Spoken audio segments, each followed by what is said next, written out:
పిలుపు ఉందా? కొందరికి పిలుపు ఉందా? చెప్పండి. అందరికి పిలుపునిచ్చాడా? కొందరికి పిలుపునిచ్చాడా? బాప్తిస్మం తీసుకొని ఎందరైతే దేవుని రాజ్యంలోనికి వచ్చారో వాళ్ళందరికీ ఏముంది? దేవుని పని చేసే అవకాశం వరకు ఉంది. దేవుని పని చేసే అధికారం వరకు దేవుడిచ్చాడు. చీకటిలో నుండి వెలుగులోనికి మిమ్మల్ని పిలిచాడు. వెలుగులోనికి మిమ్మల్ని పిలిచాడు. అసలు మీరు ఎందుకు వచ్చారు దేవుళ్ళలోనికి అంటే ఆయన పని చేయడానికి.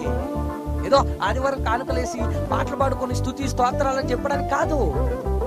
ఏమండి, మహిమ కలుగును గాక అని చెప్పడానికి కాదు.